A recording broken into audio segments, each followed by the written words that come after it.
Tipe orang yang maunya damai melulu ya, aku nggak mau rame-rame. Jadi tipe manusia yang selalu avoiding konflik, yang selalu menghindari konflik. Tipe gini baik, karena orang seperti ini adalah orang damai, tapi nggak tentu pembawa damai. Kalau kita hanya menghindari konflik saja, orang seperti ini pada akhirnya tidak bisa membawa damai, tapi dia menyimpan banyak bom waktu. Semua masalah dia sapu di bawah karpet, atau disapu di bawah ranjangnya. Cepat lambat akan ketahuan, itu akan meledak semuanya.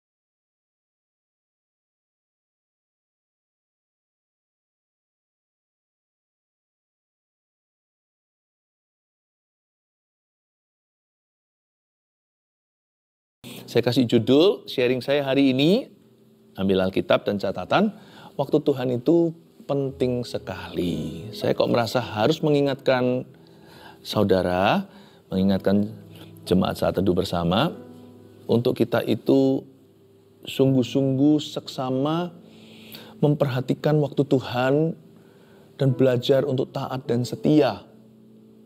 Karena waktu itu tidak ditebus di Kalvari. Kalau lalu, ya sudah berlalulah, tidak akan kembali. Jangankan waktu Tuhan, waktu dunia aja jam 1, jam 2, jam 7, jam 9, satu hari telah lewat. Hari ini, besok akan menjadi kemarin. Besok hari ini akan menjadi kemarin. Lusanya menjadi kemarin dulu. Waktu cepat berlalu. Jangan sampai ya, kita itu melewati rencana Tuhan.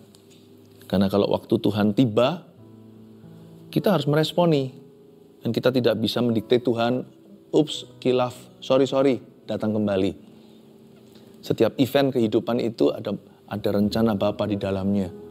Jangan kita menjadi Esau yang bernafsu rendah, gampang lah, nanti aja aku akan klaim lagi. Tapi hak kesulungannya sudah melayang. Waktu Tuhan itu kadang-kadang terjadi hanya sekali. Meskipun Tuhan kita adalah Allah yang selalu memberi kita kesempatan, no doubt, saya tidak meragukan Tuhan itu panjang sabar. Dia itu pejunan. Bahkan tanah liat yang hancur di tangannya maestro itu pun bisa dibentuk menjadi bejana yang baru. I know. Tapi jangan kita mencobai Tuhan karena waktu itu sangat berharga. Apa itu waktu Tuhan? Kenapa itu sangat penting sekali? Waktu itu penting ya, timing is everything. Gini, misalnya ada sesuatu yang betul ya. Apa yang betul? Jika waktunya salah, ya tetap salah. Apa yang betul di waktu yang salah menjadi kesalahan.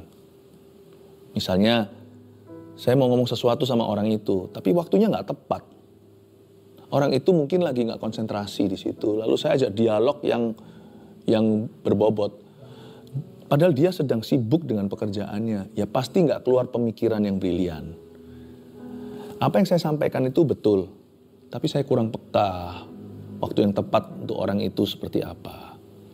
Misalnya seorang istri, suami baru datang pulang kerja, langsung diomeli, langsung curhat, langsung diberikan kritikan-kritikan yang cukup pedas. Meskipun masukan-masukannya itu sah, dan itu yang suami perlu dengarkan. Mungkin perlu perencanaan waktu yang lebih baik. Mungkin agak nanti gitu, setelah suami sudah rileks, mungkin bicara pelan-pelan.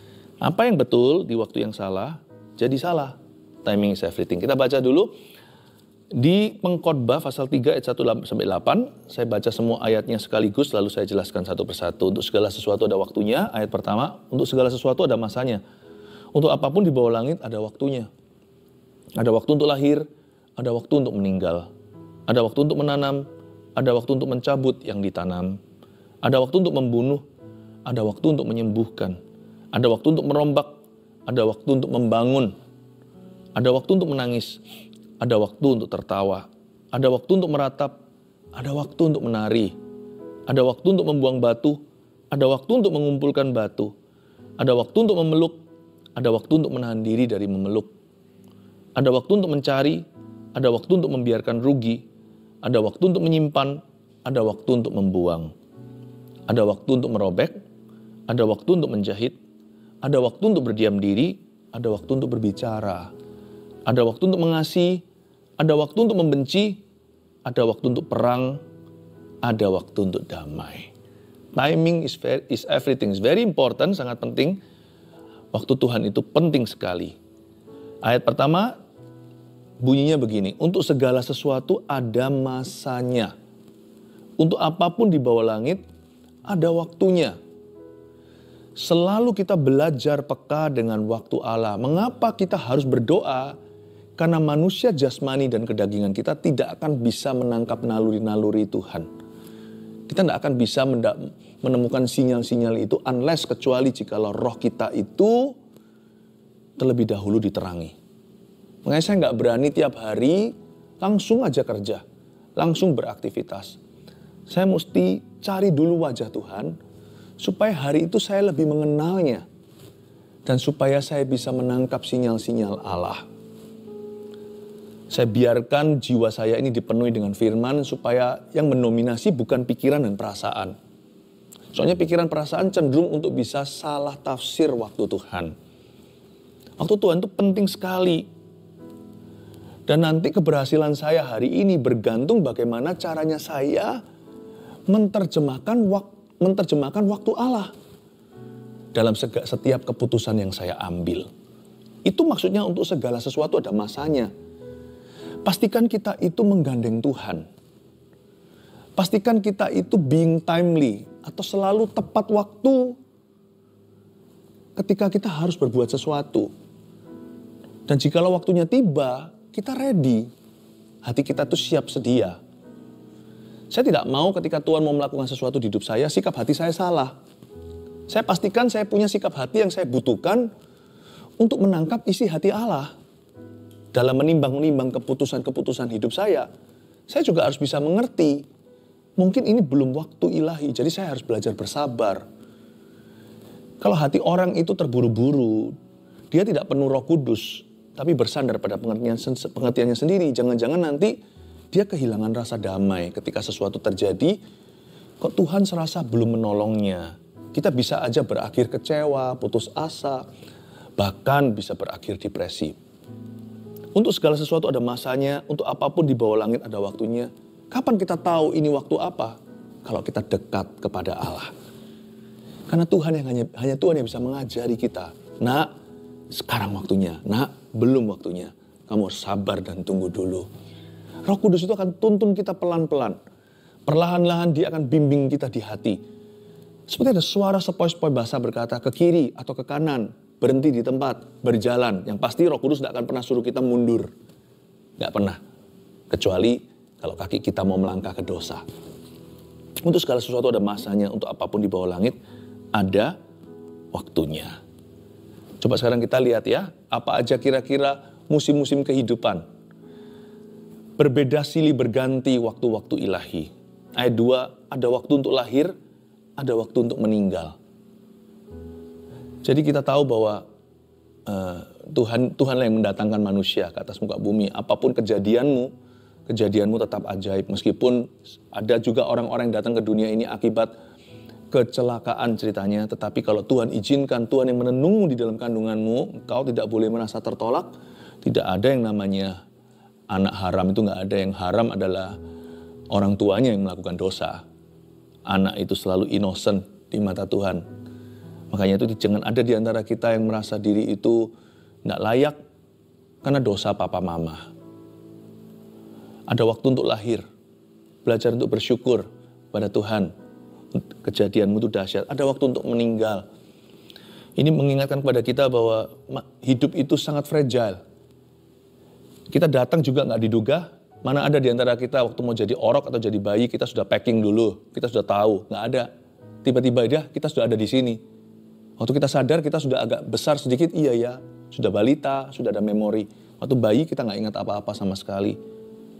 Demikian pula hidup itu tak menentu, ada waktu untuk lahir, ada waktu untuk meninggal. Takutlah akan Tuhan, karena kita nggak tahu kapan giliran kita. Mitosnya gini, orang tua pasti mati dulu, nggak tentu. Orang sakit pasti mati dulu, nggak tentu juga. Orang sehat juga bisa. Karena kita tahu hidup itu fragile atau hidup itu pecah belah. Sangat-sangat rawan. Mari kita itu kenal Tuhan dalam kehidupan yang sementara. Dan mari kita sungguh-sungguh takut akan namanya. Ada waktu untuk menanam, ada waktu untuk mencabut yang ditanam. Kadang-kadang kita maunya cuma terus tanam sesuatu yang baru. Kadang-kadang kita juga perlu dikoreksi. Seringkali Tuhan memuji, tapi ada waktunya Tuhan utus seseorang untuk menegur kita dan mengaudit pekerjaan kita. So sometimes nggak apa-apa loh yang namanya konsolidasi. Kita tanam, tapi ada beberapa yang kita tanam itu nggak berhasil. Tangan yang sama yang berani menanamnya harus berani mencabutnya. Terkadang Tuhan ingin kita masuk di dalam satu musim, Tuhan yang tuntun kita ke situ, untuk kita mengkritisi sendiri pekerjaan kita, bahkan kehidupan kita. Adakah sesuatu yang perlu dibereskan di hadapan Tuhan? Adakah sesuatu yang perlu dicabut? Adakah sesuatu yang perlu kita tobati? Gaya hidupku ini salah. Mungkin bukan soal dosa, mungkin juga cara makannya, itu lifestyle yang tidak sehat. Terbukalah. Jadi orang jangan hanya maunya maju. Kadang-kadang kita juga harus berhenti di tempat. Dan kita belajar untuk introspeksi dan evaluasi, bahkan dieval atau dievaluasi oleh orang lain. Ada waktu untuk membunuh, ada waktu untuk menyembuhkan. Ini bukan mengajarkan pembunuhan itu diperbolehkan, ini adalah kiasan. Tapi intinya dari ayat 3a adalah jangan mau jadi orang baik terus. Maunya hanya jadi orang baik.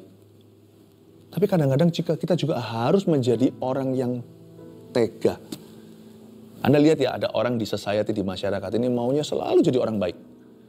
Tapi nanti kalau dia mau melakukan sesuatu, mau negur seseorang, atau dia mau mengkonfrontasi seseorang, atau dia harus menegasi, ketika dia harus memberikan sanksi, dia suruh orang lain yang maju. Pemimpin kayak gitu kurang bagus sih.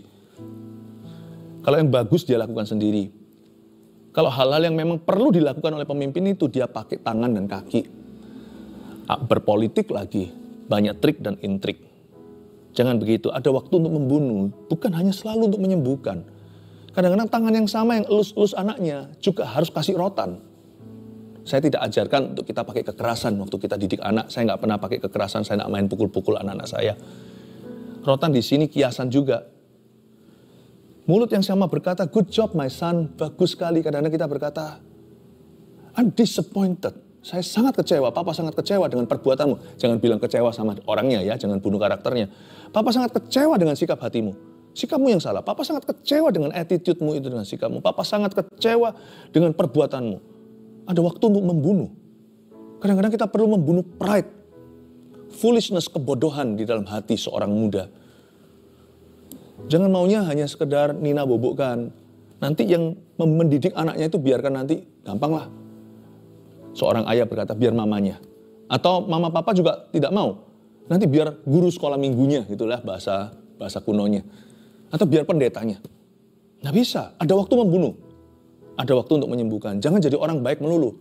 Juga jangan jadi orang jahat. Tapi mesti sekali-kali jadi orang tega. Saya belajar dalam kepemimpinan saya di dalam gereja. Dengan para gembala. Bahkan dengan para jemaat. Volunteers, sukarelawan di gereja. Kalau saya perlu tegur, saya tegur sendiri. Saya nggak akan suruh-suruh orang. Kalau itu memang adalah porsi saya. Saya pasti turun tangan sendiri. Be willing to do the dirty job. Bersedialah untuk melakukan tugas. Inilah kerjaan kotornya lah. Jangan maunya kita hanya mau sudah jadiannya. Kalau masak itu tinggal platingnya. Kita juga harus bersedia waktu kora-kora. Kosek WC-nya. Ya, kita harus bagi tugas. Tapi kalau sudah jadi tugas kita, jangan lari, Bapak Ibu Saudara. Ada waktu untuk merombak, ada waktu untuk membangun. Lanjut lagi, ada waktu untuk menangis, ada waktu untuk tertawa. Ini mengajari kepada kita kalau kita lagi sedih nih, kalau lagi nangis, jangan sampai depresi. Ingatlah, sebanyak-banyaknya hari susah di hidupmu, masih ada hari-hari indah. Jadi kalau sedih, jangan terlalu sedih. Kalau happy, jangan terlalu happy. Ada waktu untuk tertawa, berarti juga ada waktu untuk menangis. Bukankah pengkhotbah berkata, semua itu berputar-putar. Laut kembali ke mengalirkannya, sungai ke laut. Tapi air yang dari sungai ke laut, lautnya juga tidak penuh-penuh. Nanti akan kembali lagi menguap lalu akan hujan ke mata air ke sungai, sungai ke laut. Ini bukan berarti kalau kita memuji Tuhan itu kita tahan-tahan sukacita. Enggak, sukacita mesti pol-polan. Sukacita mesti maksimal, karena sukacita itu alasannya kekal. Bersukacitalah karena namamu tertulis dalam kitab kehidupan. Jangan karena mujizat itu karena setan takluk kepadamu. Atau setan itu tunduk pada perintahmu, bukan. Tapi kalau kita happy misalnya kita dapat mobil baru, ya puji Tuhan lah, nikmati. Tapi jangan sampai kita lupa Tuhan dan lupa diri. Kalau kita dapat rezeki, dapat hoki. Atau kalau kita itu gimana, sekalipun kalau kita sembuh ya, 9 orang kusta itu nggak kembali. Mereka terlalu happy sampai lupa Yesus. 1 itu balik, karena dia tahu hidup masih continue. Jangan lupa kalau kita sembuh, karena kita masih hidup. Sepanjang selama yang Tuhan izinkan, masih ada sakit penyakit, masih ada tantangan, masih ada by the way kematian suatu hari kelak. Jadi kalau kita lagi nangis, jangan sampai aku sedih mau bunuh diri. Kalau lagi happy, jangan tiba-tiba sudah begitu aja lepas segala sesuatu Kristus dan ministry, orang lain pun tidak lagi dihiraukan. Janganlah ya. Happy so-so, sedih so-so. Tapi kalau Tuhan, Kristus, dan perkara kekal, wow, tancap gas. Kalau itu mengasihi orang lain, tancap gas. Ada waktu untuk meratap, ada waktu untuk menari, itu continue, lanjutkan lagi. Indah sekali ayat ini seperti saling menguatkan setiap kalimat. Ada waktu untuk membuang batu, ada waktu untuk mengumpulkan batu. Begini, kadang-kadang kita ngumpulkan melulu, ada hal-hal tertentu yang perlu dibuang. Tidak boleh disimpan. Banyak orang itu salah. Ada benih yang ditanam, ada gini ya, kalau kita menanam sesuatu, tumbuh-tumbuhan itu ada yang panen itu yang harus kita tanam, tapi ada juga yang harus kita makan, kita buang, kita bagikan, kita nikmati. Orang pelit selalu begini, semua itu dicemplungin lagi, masukin lagi semua ke situ, dia tidak pernah menikmati, dia akan hidupnya kekurangan demi menggapai mimpinya yang jauh lebih besar daripada kemampuannya. Tuhan tidak suka begitu. Ada batu yang memang harus kau kumpulkan. Kumpulkan itu kan kau tabung, kau investasikan. Ada yang harus kau buang. Tuhan menghendaki sebagian dari berkat itu tidak untuk diputar, tapi untuk dihabiskan. Ini bukan foya-foya, kalau semua berkat dihabiskan itu salah sendiri kalau nanti mengemis-ngemis dan anak cucumu minta-minta roti. Tapi ada batu yang harus kau kumpulkan untuk kau bangun sesuatu. Jangan bodoh, semua dibuang. Nanti kemudian rumah kita tidak ada temboknya. Rumah tidak ada tembok seperti kota tak bertembok itu mudah dirampok orang. Mudah kemalingan. Salah siapa? Kenapa batunya semua dibuang? Ada batu yang harus kita kumpulkan untuk kita bangun sesuatu. Tapi ada batu yang jangan kau tempelkan di tembokmu. Itu tidak boleh melekat. Itu harus kau habiskan hari ini. Berikan pada kami hari ini makanan kami. Itu Tuhan ingin Anda menikmati berkat itu bersama dengan keluarga. Menikmati dengan cara yang bijaksana, dengan cara yang responsibly, dengan cara yang bertanggung jawab. Dalam keluarga saya tentukan ada berkat yang harus kami nikmati, ada berkat yang kami harus tabur. Tabur pun ada beberapa hal yang kami lakukan. Ada harus kamu tabur ke dalam pekerjaan Tuhan. Dari income yang kami dapat, langsung kami cut. Itu selalu komitmen, tidak tergantung feeling. Itu sudah perjanjian. Ini tidak boleh dimakan. Ini jagung atau padi yang tidak boleh masuk ke perut kami. Ini harus berakhir di rumah Tuhan, supaya di rumahku ada roti. Saya akan pastikan itu. Ada juga batu yang harus dibuang ke hal-hal lain. Memberikan bukan hanya itu. Memberi juga bukan hanya mengembalikan, tapi juga membagikan. Apa yang kami bagikan sehingga kami punya target itu bukan financial freedom, tapi freedom to give. Dunia kan punya target adalah kemerdekaan finansial. Itu mitos, nggak ada.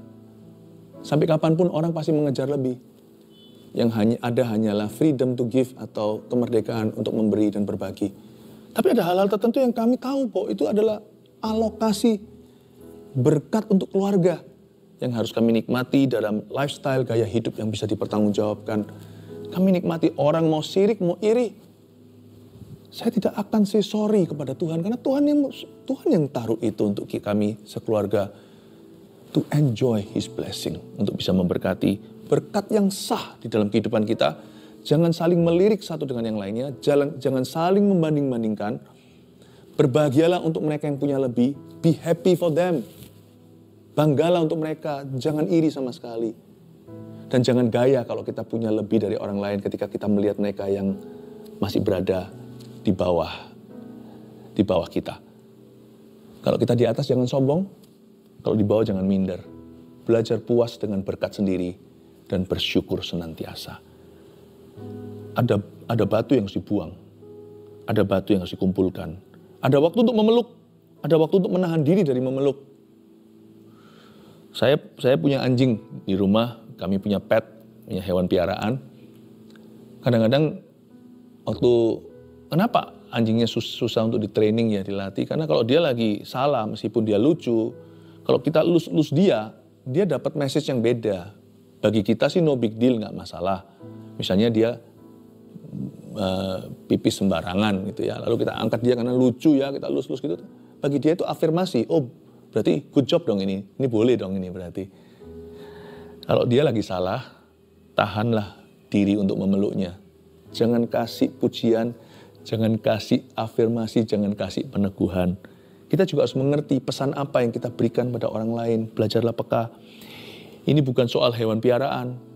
Ini tentang bagaimana kita memperlakukan orang lain. Ada waktunya untuk memeluk. Tapi ada waktunya kita harus menahan diri untuk memeluk. Tunjukkan bahwa kita tidak suka. Jikalau Anda ada anak muda di sini, teman-temannya semua, ayo, come on lah, dugem lah. Ada saatnya Anda cukup berkata tidak. Nggak usah berkata, oh sorry aku nggak bisa. Nggak usah ngomong sorry. Buat apa bilang sorry? Kita nggak salahin dia. Kalau orang lain salah kepada Tuhan, itu urusannya. Kalau kita bisa ingatkan, tuntun dia, ya puji Tuhan. Kalau enggak, Anda nggak usah ikut-ikutan. Ada waktunya kita menahan diri dari memeluk. Ini bukan waktunya untuk memeluk, ini waktunya untuk memisahkan diri. Yang nggak perlu pakai cara yang sok rohani, siapa suruh. Nggak perlu berkata, dalam nama Yesus kamu setan, nggak usah begitu. Enyahlah. Itu Yesus ngomong sama Petrus, Anda nggak boleh ngomong gitu sama teman. Tapi ada waktunya kita menahan diri untuk memeluk. Kita tidak perlu menunjukkan approval. Kita tidak perlu menunjukkan yang namanya fondness. Tidak perlu menunjukkan perkenanan. Jikalau Anda diajak, ayo, mari kita sama-sama rusak. Diajak rusak, tahan diri untuk memeluk. Nggak usah baikin temennya, dan nggak usah coba menangkan perkenanan hatinya. Tidak usah bermusuhan juga, itu pilihan pribadi masing-masing. Tapi Anda harus tahu Anda di pihak siapa, ya di pihak kebenaran. Anda tahan diri untuk memeluk. Tidak perlu ekspresi apa-apa. Tidak perlu sok dekat, sok akrab, sok baikan, nggak perlu. Cukup berkata, tidak. Bahkan nggak usah berkata, no thank you. Kenapa harus berterima kasih kepada orang itu? Dan jangan berkata, I'm sorry. Ngapain peluk? I'm sorry, I cannot go with you. Jangan minta maaf. Anda tidak bersalah sama dia. Dan Anda sedang membuat Tuhan bangga. Anda tidak salahi Allah Bapamu di sorga. You shouldn't say sorry. Tahan dirimu untuk memeluk. Cukup dengan wajah yang flat saja. Tidak. Ayolah sekali aja. No. Cukup kan? Dan Bapa di sorga yang melihatnya. Dan dia akan berkenan kepadamu dan berkata, inilah anakku, kepadanya aku berkenan. Nanti Anda akan lihat dalam kehidupan, perlakuan Tuhan akan berbeda dalam kehidupanmu. Sebab firman berkata, Tuhan itu lurus dengan orang yang lurus. Tapi pada orang yang berbelat-belit, Tuhan juga akan belok-belok begini nanti buat jalannya dia. Ada waktu untuk mencari, ada waktu untuk membiarkan rugi. Ada waktunya untuk berkata, ya sudahlah. Bahasa Chinese-nya, swan lelah. Ya. Bahasa Surabayanya, ya wislah. Bahasa Indonesianya, ya sudahlah. Ada waktunya untuk mencari, ada waktunya untuk membiarkan rugi. Ada waktunya sesuatu itu mungkin tidak kembali. Kita bisa menerima aja. Nanti di waktu Tuhan tahu bagaimana caranya mengembalikan. Ada waktu untuk menyimpan, ada waktu untuk membuang, ada waktu untuk merobek, ada waktu untuk menjahit. Ya, ada waktu untuk berdiam diri, ada waktu untuk berbicara. Kadang-kadang kita kalau yang suka beropini, kita juga harus bisa menahan diri. Sometimes opini kita doesn't matter anymore. Kadang-kadang opini kita sudah tidak berarti. Di momen-momen tertentu Tuhan mau kita hanya belajar. Tuhan mau kita diamlah dan ketahuilah bahwa aku adalah Allah. Tuhan hanya mau kita benar-benar duduk diam seperti Maria. Marta itu sebenarnya nggak salah. Dia salah timing aja. Coba kalau dia sibuk ketika Yesus lagi memecah-mecahkan roti, 5 roti 2 ikan itu, wah dia pasti jadi hero, pasti jadi pahlawan. Teman, dia sibuknya di waktu Tuhan lagi ngajar. Dia saingannya Tuhan, dia rame sendiri, rame di dapur, ya. Klontang-klontang semuanya, semua suara piring, suara apa jadi mengganggu. Waktunya itu loh, waktu, semua itu soal waktu. Ada waktunya Tuhan ingin kita to be quiet, just to be silent and learn. Ada waktunya Tuhan hanya mau kita belajar, berdiam diri, dan hanya meresapi. Waktu-waktu seperti itu adalah waktu nutrisi yang luar biasa bagi saya, itu saat teduh pribadi dan saat teduh bersama. Bagi Anda saat teduh pribadi, saat teduh bersama. Kalau saat teduh bersama gini kan saya yang ngajar. Saat teduh pribadi saya belajar. Kalau saya sendirian di kamar tidur saya atau di ruang belajar saya. Ada waktunya berdiam diri. Ada waktu untuk mengasihi, ada waktu untuk membenci, mengulangi tadi yang sama, ada waktu untuk membunuh, ada waktu untuk menyembuhkan, ada waktu untuk perang, ada waktu untuk damai. Tapi ada tipe-tipe orang yang maunya damai melulu ya. Aku gak mau rame-rame. Jadi tipe manusia yang selalu avoiding konflik. Yang selalu menghindari konflik. Tipe gini baik. Karena orang seperti ini adalah orang damai, tapi nggak tentu pembawa damai. Kalau kita hanya menghindari konflik saja, orang seperti ini pada akhirnya tidak bisa membawa damai. Tapi dia menyimpan banyak bom waktu. Semua masalah dia sapu di bawah karpet atau disapu di bawah ranjangnya. Cepat lambat akan ketahuan, itu akan meledak semuanya. Kalau dia seorang pemimpin, itu dibawakan tabrakan semuanya. Orang yang suka damai nggak tentu pembawa damai. Damai itu kadang-kadang untuk mencapainya perlu perang. Sadarkah Anda hari ini dunia itu bisa damai juga ada perang dunia 1, perang dunia 2. Bom atom dilakukan ya itu unfortunately dunia yang sudah jatuh dalam dosa itu nggak sempurna. Dunia ini sejarahnya berdarah, tetapi ingatlah dunia aja di dalam dunia untuk mencapai damai kadang-kadang perlu terjadi perang. Tidak bisa kita avoid konflik all the time, tidak bisa kita menghindari konflik terus. Kadang-kadang kita perlu konfrontasi agar supaya konflik itu ada solusi. Lalu masuk ke masa damai, damai yang bukan sebagai produk kepolosan, damai yang sebagai produk keputusan bersama. Itu luar biasa. Ada waktunya untuk perang. Sometimes Anda harus siap, baiklah, aku harus tanggulangi ini dari A sampai Z dan aku tidak akan main aman. Kalau ini bisa pada akhirnya demi kepentingan bersama tercapai damai sejahtera, I put myself on the line. Saya akan mempertaruhkan diri saya. Pemimpin yang gini justru pemimpin yang bertanggung jawab. Kepala keluarga yang begini, seluruh anggota keluarganya dia beruntung punya pemimpin seperti dia. Pemimpin perusahaan yang seperti ini membuat semua perusahaannya berjalan di relnya, ditarik dengan gerbong yang sama. Saya kasih 3 poin sebagai review kita, dari renungan kita hari ini, waktu Tuhan itu penting sekali, timing is everything. Nomor 1, tulis dulu, kunci damai itu mengenali waktu Tuhan dan bisa menerimanya. Kalau Anda mau damai, tidak bisa dengan perasaan peace atau damai yang palsu. Damai itu mengenali waktu Tuhan, waktu ilahi. Dan bisa menerimanya. Hati itu bisa lapang dada, legawa menerimanya, baiklah. Seperti pajangan yang kita lihat, biasanya di toko-toko buku Kristen ya. Nggak tahu sekarang masih populer nggak. Zaman dulu kan ada tulisannya itu serenity. Serenity itu sebenarnya artinya damai. Cuman bukan damai tenang-tenang gitu. Tapi damai yang keluar dari hati yang bijaksana. God gives me the peace to change the things I can to and to accept the things I cannot change, and the peace, the wisdom to know the difference. Tuhan memberi saya damai untuk bisa mengubah apa yang saya bisa, untuk bisa mengubah apa yang bisa saya usahakan, dan untuk bisa menerima apa yang saya tidak bisa ubahkan. Dan Tuhan memberi saya hikmat untuk mengetahui perbedaannya, apa yang bisa saya ubahkan, apa yang saya tidak bisa ubahkan. Agar saya bisa menerima waktu Tuhan. Kunci damai itu bisa mengenali waktu itu. Makanya itu perlu dekat sama Tuhan Yesus supaya Tuhan ajari. Roh Kudus kan roh kebenaran. Apa artinya roh kebenaran? Dia juga akan ajari kita waktu yang betul kapan. Dan waktu Tuhan memberi kita wisdom atau hikmatnya, kita akan tahu perbedaannya. Kapan kita berkata, oh ini aku bisa ubahkan. Tuhan tolong aku akan merubahnya. Tapi kadang-kadang Tuhan berkata, diamlah dan ketahuilah aku adalah Allah. Dengan hati legawa kita berkata, aku menerima kalau ini memang waktuku. Kalau memang ini adalah waktu Tuhan dalam hidupku, maka aku menerimanya. Tuhan akan memberi kita damai sejahtera. Damai gitu, tenang, karena kita tahu Tuhan yang pegang kendali atas kehidupan kita. Kedua, memprotes waktu Tuhan hanya buat hati merana dan putus asa. Kalau kita tukang protes melulu, ya kurang hikmat karena kurang dekat. Apa-apa pokoknya nggak happy aja deh. Pokoknya nggak suka aja sama timingnya Tuhan. Pokoknya semua itu melulu harus menurut waktuku. Kalau bukan waktu gua, kalau bukan waktu saya nggak bisa terima.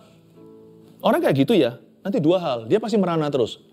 Dia punya hati nggak bisa settle down. Orang gitu tuh gentayangan, nggak enak. Yakobus berkata, itu orang yang mendua hati. Hatinya nggak melekat pada Tuhan. Jangan harap dia bisa memperoleh apa-apa dari Tuhan. Jangan harap dia dapat apa-apa. Tapi lebih daripada itu, tidak ada damai sejahtera.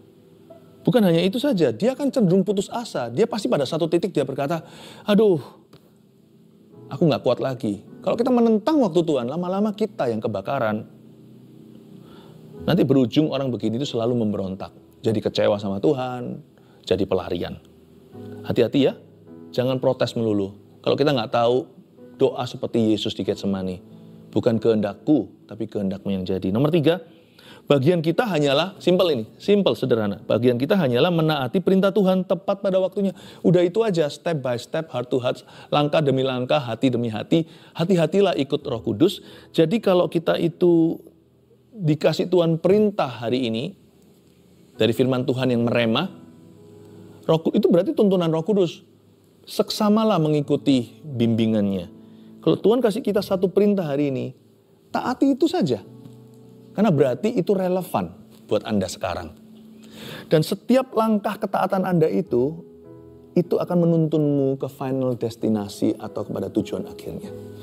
Kita nggak akan pernah tahu puzzle kehidupan. Tapi langkah demi langkah, setiap langkah kita ikut Tuhan. Setiap perintah bisa dipertanggungjawabkan. Kita sungguh-sungguh melakukan firman. Maka itu sajalah bagian kita. Dan niscaya pastilah kita akan sampai pada tujuan ilahi dalam kehidupan kita. 3 poin sini ditulis, waktu Tuhan itu penting sekali. Kunci damai itu mengenali waktu Tuhan dan bisa menerimanya. 2, memprotes waktu Tuhan hanya buat hati kecewa dan putus asa. 3, bagian kita hanyalah, gampang sekali. Tentunya tidak susah kalau Tuhan beserta. Hanyalah menaati perintah Tuhan pada waktunya. Praise Jesus, haleluya. Tuhan Yesus jamah yang sakit. I speak healing in Jesus name. Dan banyak orang yang bergumul dalam pekerjaannya. Lebih banyak daripada sakit penyakit.